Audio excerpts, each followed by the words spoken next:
Going to talk about is prayer. What is prayer? I'm going to try to hopefully open your mind to some opportunities of how you can imagine prayer, how it might be beneficial to see it this way. And real quick, uh, a lot of people pray. Most people pray. Most people claim to pray. Usually they're saying that they pray during the day, in like the morning when they wake up, by their bed. Some people pray in the shower when they're driving. They pray at night. There's a certain prayer they may say. Some people, for them, it takes 2 seconds. Some people say grace. Some people, but what is it about all of these prayers that they all have in common? Well, let's go ahead and look at the definition of prayer. And here it is. To pray means to address a solemn request or expression of thanks to a deity or other object of worship. So, a solemn request or an expression of thanks. A solemn request or expression of thanks. In other words, you're asking a question or you're thanking someone for something. To a object of worship or some deity, whatever you want to call it, right? Deity, I think it is. Now, okay, so how am I giving this request or thanks? How is this being done? For some people, they do it, again, like we were just talking about, in their head, in the morning, at night, out loud, quickly, promptly, right? Now, it's a structured prayer, perhaps, right? Like just consider the Serenity Prayer, for instance. Let's go ahead and type out the Serenity Prayer. God, hold on. Stress this out. God, grant me the serenity to accept the things I cannot change, the courage to change the things that I can, and the wisdom to know the difference. Okay, so this is a prayer. What is the purpose of this prayer? If you were going to read this prayer, what is the purpose of this? Does anybody in here use the Serenity Prayer? Say the Serenity Prayer? When? Why? When do you say the Serenity Prayer? Why do you say it? Go ahead. When there's something going on that's like frustrating or I'm trying to deal with, or some sort of task that I'm getting stressed out about that I have to do. So being accepting the fact that I can't change certain things, and then also have the wisdom to earn it. And then obviously having the courage to change things I can, from having like a project that I get done, I can obviously change that and do the project or whatever I need to do. So you say this. I'm sorry. Continue. Sorry.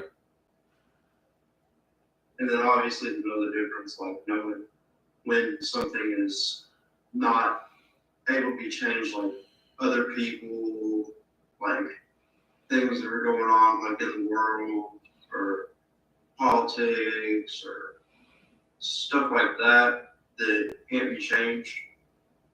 But knowing like when I can change certain things, like as deals with like obviously like things that I can do, and it's all like it's about stuff that deals with me, not other people. So pretty much focusing on me and my behaviors, what I can do to like change different things, so on and so forth. Does this prayer facilitate that thinking? Facilitate what? So you say this prayer, you go, God grant me the serenity to accept the things I cannot change, the courage to change the things I can, the wisdom to know the difference. And you say that when you're stressed out. When you say that prayer, does it help you figure out or understand what you can control and what you can't control? Yeah. Okay, so this prayer helps facilitate a method of thinking that allows you to make better decisions. There is no tangible evidence that prayer works, right? There is no science that says that if I pray right now, like no matter, let's say a tsunami is going to take out Japan, right? No matter how much I pray for that tsunami to not take out Japan, my prayers are not going to stop it. There's no scientific data that proves beyond a reasonable doubt that it can stop that outcome from happening. Similarly, like you may not be able to prevent something bad from happening in whatever situation is stressing you out. But if you say this prayer, for some reason, it helps you make better decisions. You know what I mean? Like just when I pray for the people in Japan, maybe the way I live that day is, this is gonna sound weird, but is for Japan. You know what I mean? Hopefully, I am a little bit wiser from the prayer. I think maybe from the prayer, I say, "Oh God, please let the people be okay in Japan." Why? Because I'm imagining myself in that situation. I'm meditating on the idea of how horrifying that must be. You see what I'm saying? The same way, when you are saying, God, grant me the serenity to accept the things I cannot change, you are imagining what you can't change. You're imagining what your life would be like if you try to control the things you can't change. God, give me the courage to change the things I can. What can I control? Is it possible for me to change that? You know, like you say that, and then you look at the world a little bit differently. You say the prayer and you observe your environment a little bit differently. Maybe you feel gratitude. Maybe you're just focused and engaged a little bit differently. And that brief time where you say this mantra gives you time to think. Now, this is a spontaneous form of prayer. This isn't morning prayer. This isn't nighttime prayer. This is using prayer as a tool. You see what I'm saying? To get something done. So when people say, you know, there is a way to pray, there is a way to pray. There is right things to pray for and wrong things to pray for. Like, you know, there are things to think about. There are things to consider. And if you're praying and thinking about or considering the wrong things, then you're misusing a tool, right? Like, this is a pen. I can use this pen to write down my ideas, or I can use it to fucking stab somebody. You know what I'm saying? So it's the same thing with your prayer. Now, if you're taking time to think specific thoughts, those specific thoughts are tools, and those tools have a role. Like just like the pen, right? There's a way to use this pen that doesn't hurt other people. There's a way to use this prayer, and there's a way to use this meditation in ways that do not hurt other people, right? Now we're talking about using the serenity prayer in our head, right? To problem solve in a stressful situation. What would a form of prayer look like openly? You know, maybe prayer is actually like, I don't know. For me, my higher power is other people. I see my higher power using other people as vessels to carry the message to me. So if I am trying to communicate to God, then I can be talking to other people, and I can use prayer to facilitate that, such as, right? Go to the whiteboard, a solemn request or expression of thanks. So prayer in a tangible, way of getting where I want to go could be like hey, how am I fucking up? A request. Hey, can you help me? What's going on here? Sounds like almost like a question, some request of or questioning of help or something. Like a request, I think by definition is like I'm asking for something to be done. If I'm requesting, let's see, request, act of asking politely or formally for something. So you could ask politely or formally help on something, advice on something, etc., and you ask for, or you give thanks for something. You're grateful that, oh my, like at this point, the prayer that you're reaching at on the 11th step is, oh my God, I can't believe I actually made it. Thank you so much for showing me this way. This is incredible. What's the next step? What do I do now? I had no idea God was with me this whole time. Like, I've been praying for God to be there. He's been with me this whole time. I've been trying to think about how this is going to work. All that thinking, I have been meditating, right? This is like a new breakthrough. Well, what is the next thing? What's the next? How am I going to get this answered? You talk to people. You do research, right? You start to Google some shit, bro. You know what I mean? Like, actually try to get some information on what do people do after they are restored to sanity. What do they do? Do they quit smoking cigarettes? Do they stop eating sugar? Like, what do people do once they get sober, or showing thanks for, I can't even believe that worked. This is incredible, or etc. So let's get into a little bit of the literature. So this may be able to clarify some of the things that I'm not necessarily saying. Members of NA often describe prayer as talking to God and meditation as listening to God. This description has been part of the collective of wisdom for so long because it captures the distinct meaning of prayer and meditation so well. We are building a relationship with our higher power. We don't need to have a dialogue with that power. We need to have a dialogue with that power, not merely a monologue aimed in its direction. Prayer is talking to our higher power, though not always in the form of actual speech. We worked on developing a form of prayer that felt right to us in the second step. We may find out by now that we've further refined our approach to prayer to fit our spiritual path. One of the forms of prayer virtually every NA member engages in is the closing and opening prayer of our meetings. Unfortunately, the manner in which we pray is up to us as individuals. How often should we pray? Many of us set time during our day. The beginning is fairly common to pray. These prayers usually involve asking our higher power for another day clean, or, as we will explore more fully later in this chapter, knowledge for God's will. We communicate with our higher power at the end of our day. It is usually to express gratitude. Many of us try to incorporate prayer throughout the day. It is very good practice to pray regularly. It helps us form a habit of communicating with our higher power that may save our recovery someday. So now we're using this prayer, this solemn request or expression of gratitude, only for knowledge of his will and the power to carry that out. So the thing I'm praying for is, in fact, knowledge.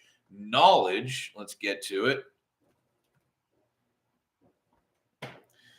Knowledge, facts, information, skills acquired by a person through experience or education.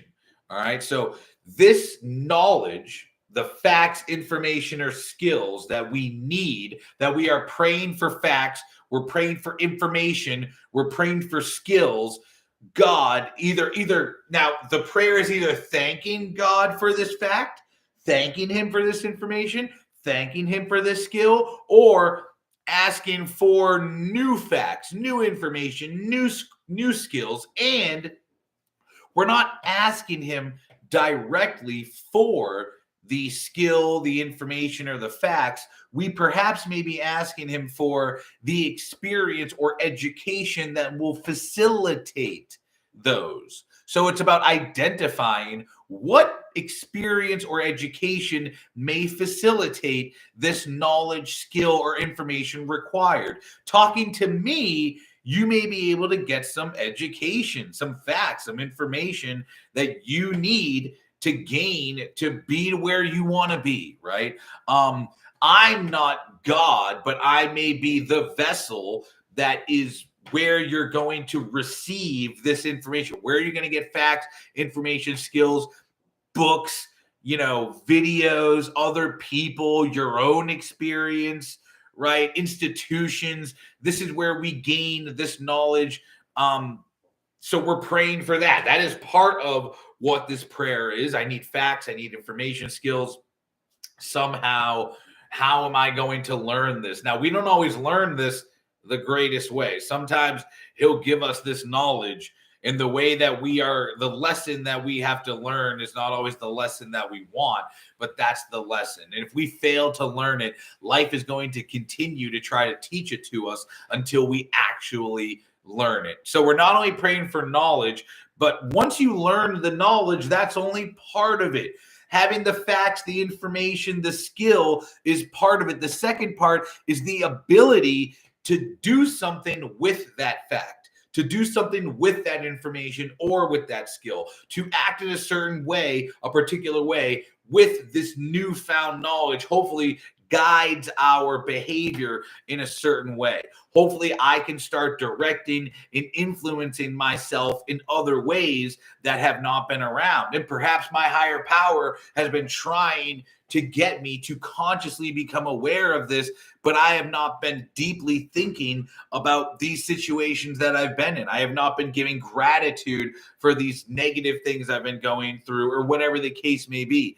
Now, this knowledge may, if I can actually facilitate it, can change the course of events of my life, right? Can change my behavior. And this is amazing. This is a superpower that we're starting to discover. So we're praying for facts and data and information and skills and the power to take all that information, to get the pattern, et cetera, and actually carry out what we need to not have any problems with that newfound knowledge, et cetera. Now, with that means that we have to consciously be in contact with our higher power, with our senses, with our surroundings, because if we aren't that's the daily inventory.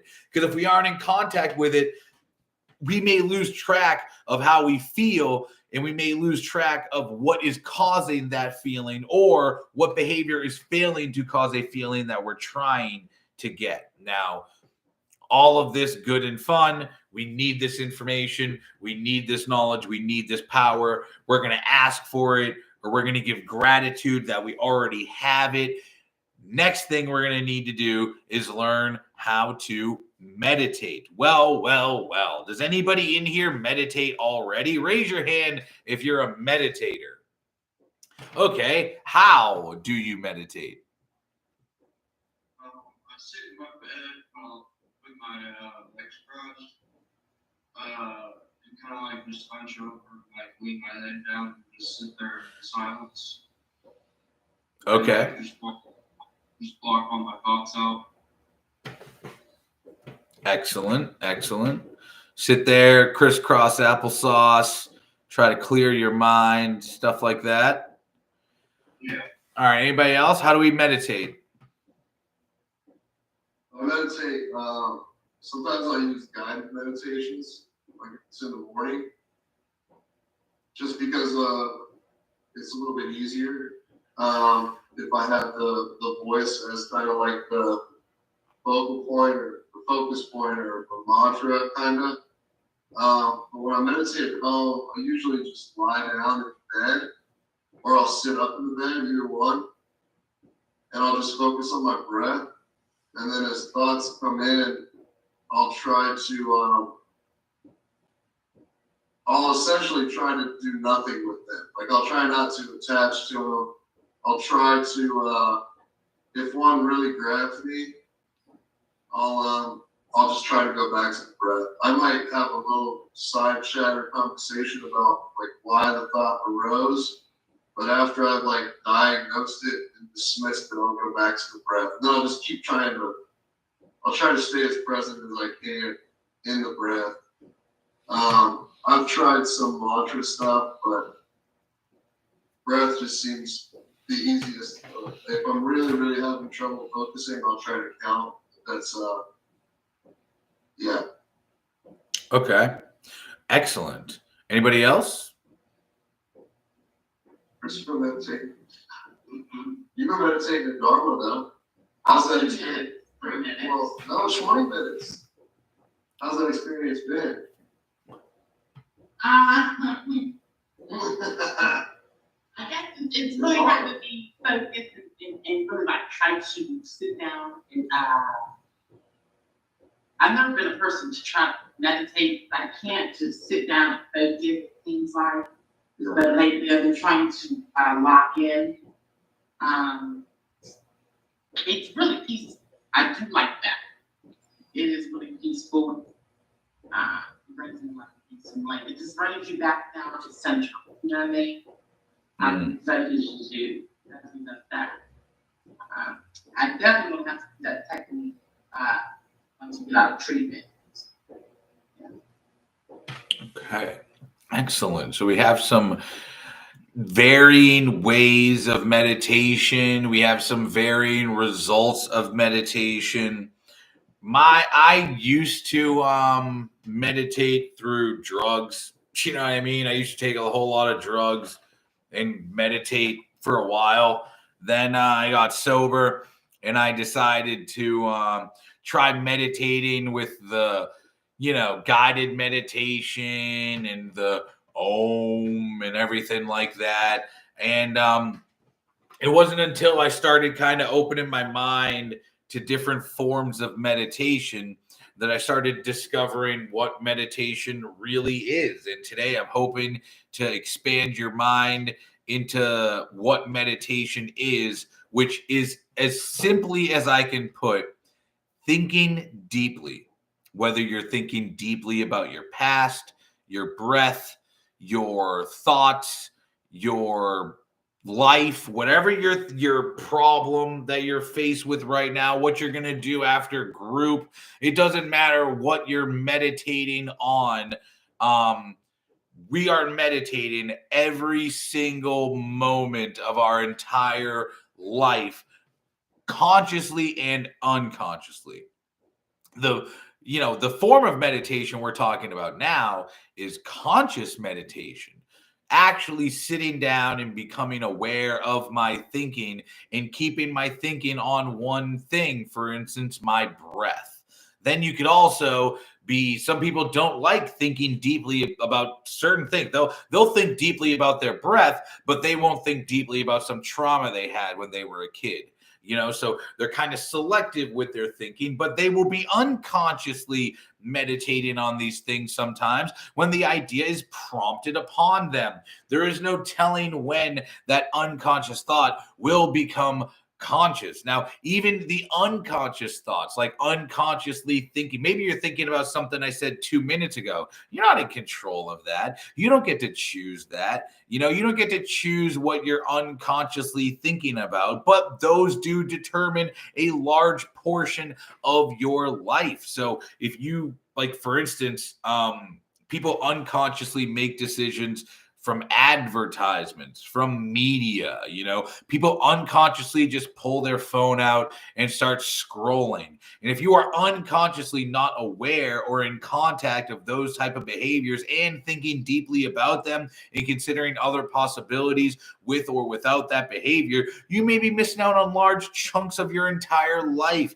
I mean, you see most people spending roughly 4.4 hours a day on their cell phone. And over the course of a lifetime, if you got a cell phone when you were 13 and lived to the age of 80, when you die at age 80, you may be looking back on, who knows, a decade worth of phone use you spent your entire life.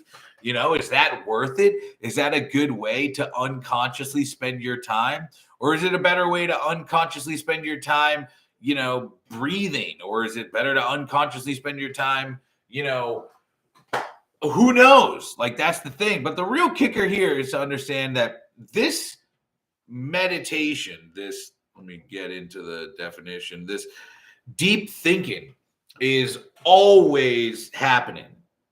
Now, the goal is to focus your mind for a period of time. How long can we focus our mind for on the breath, for instance? I mean, it's not going to be forever. Some people can't even focus their mind on their breath for 30 seconds, for 3 seconds, let alone 5 minutes. And some people are unable to focus this breath without the aid of another person. It says in silence or with the aid of chanting. So some people are unable to meditate unless they have somebody else talking them through. Now, just consider the deep thinking that's done in here. Okay, like I'm facilitating your brain going down a pattern of deep thinking about meditation right now. And you're not in control of that deep thought process. Like, I'm facilitating that. The words that come out of my mouth play a role in how your brain is interpreting your environment every single step of the way, every single second. And if you are not consciously keeping your mind focused on what I'm saying, then maybe your mind veers off again on something I said a couple minutes ago, on something that happened 10 years ago, on something that's happening later today or later this weekend, instead of actually consciously staying in contact with your environment around you, your surroundings. And what this is praying and meditating for that awareness. I'm actually going to think deeply about the opportunities that I have to gain this awareness, to think deeply. And I've had plenty of opportunities to think deeply about these things. I have just been unconsciously in contact with those things. This is about having the conscious contact to become aware of this process, to become aware of my surroundings, you know, and to think deeply, consider new possibilities, you know, to realize that the same feeling I feel before I go into a discussion with my boss is the same feeling I feel before I get on a roller coaster. The same, hurt I feel when this happens is the same hurt I feel when this happens. And thinking deeply, even considering, well, what might the next thing be? What might my next journey be? Or giving gratitude and thinking deeply about how the fuck did this even work? I can't even believe it worked. How did this happen? How did I even get here? You know, it's like that could also be part of the meditation process, part of the prayer process. And part of what meditating is like. Is there something wrong? It said the battery's low. Well, is the battery still low? Yes, it was, yeah, right, but it's plugged in there. What did it feel like it was half in, half out? There you go. Nice. Is it indicating that it's plugged in? Fuck, it's not. The camera changed up a little bit. It did? Yeah. And that's the charger? Yeah, And it's plugged into the wall? it's plugged into here. I mean, you're good. I can see you. So whatever just died or whatever really doesn't even seem to be a problem. Well, it's just saying that the whole thing was low. Battery saver on.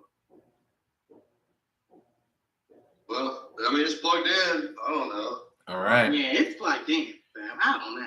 No, we're good. We're good. Now, just think now thinking deeply about what promotes deep thinking. Just consider the breath, right? Focusing on the breath, lowering your heart rate, focusing on your breath. Now, that is not the only thing to get people to think deeply.